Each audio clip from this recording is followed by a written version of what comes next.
मनुष्य के सारे संबंधों का आधार है अपेक्षा। पति कैसा हो जो मेरा जीवन सुख और सुविधा से भर दे। पत्नी कैसी हो जो सदैव मेरे प्रति समर्पित रहे। संतान कैसी हो जो मेरी सेवा करे, मेरा आदेश माने।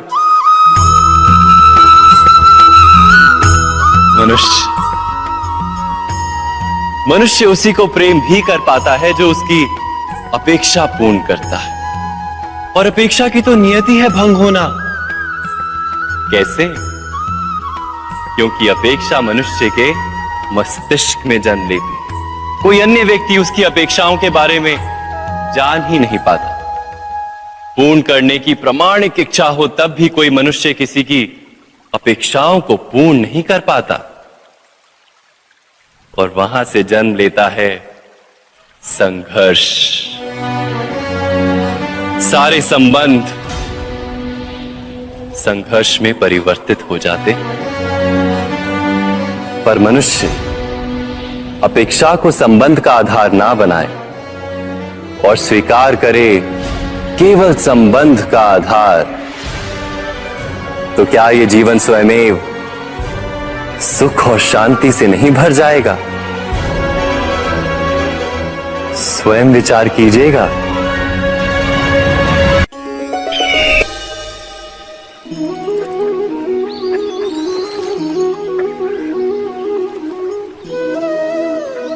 समय के आरंभ से ही मनुष्य को एक प्रश्न सदा पीड़ा देता है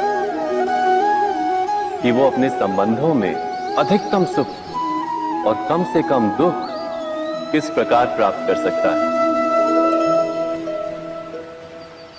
क्या आपके सारे संबंधों ने आपको संपूर्ण संतोष दिया है? विचार कीजिए।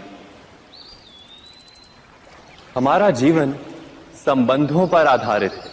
हमारी सुरक्षा संबंधों पर आधारित है। इसी कारण हमारे जीवन के सारे सुखों का आधार भी संबंध है। किंतु फिर भी हमें संबंधों में ही अधिकतर दुख क्यों प्राप्त होते हैं? सदा ही संघर्ष भी संबंधों से ही उत्पन्न क्यों हो जाते हैं? कभी विचार किया है? जब कोई व्यक्ति किसी अन्य व्यक्ति के विचार अथवा कार्य को स्वीकार नहीं करता, उसमें परिवर्तन करने का प्रयत्न करता है, तो संघर्ष जन्म लेता है। अर्थात जितना अधिक अस्वीकार उतना ही अधिक संघर्ष, और जितना अधिक स्वीकार उतना ही अधिक सुख। क्या ये वास्तविकता नहीं? यदि मनुष्य स्वयं अपनी अपेक्षाओं पर अंकुश रखे, अपने विचारों को परखे, किसी अन्य व्यक्ति में परिवर्तन करने का प्रयत्न ना कर स्वयं अपने भीतर परिवर्तन करने का प्रयास करे, तो क्या संबंधों में संतोष प्राप्त करना इतना कठिन? अर्थात क्या स्वीकार ही संबंध का वास्तविक अर्थ नहीं? स्वयं विचार कीजिए।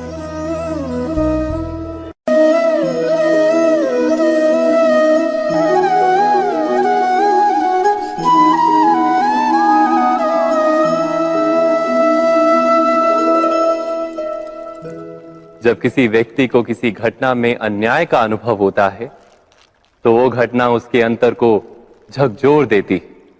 समस्त जगत उसे अपना शत्रु प्रतीत होता है।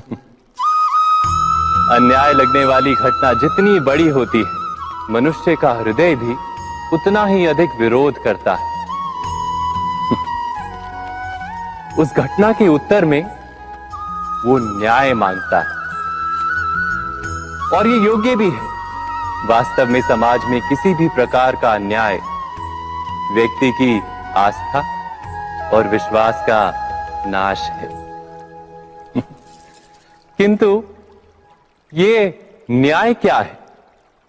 न्याय का अर्थ क्या है? अन्याय करने वाले को अपने कार्य पर पश्चाताप हो और अन्याय भुगतने वाले के मन में फिर से विश्वास जगे समाज के प्रति। इतना ही अर्थ है ना न्याय का। किंतु जिसके हृदय में धर्म नहीं होता, वो न्याय को छोड़कर बैर और प्रतिशोध को अपनाता है। हिंसा के बदले प्रतिहिंसा की भावना लेकर चलता है।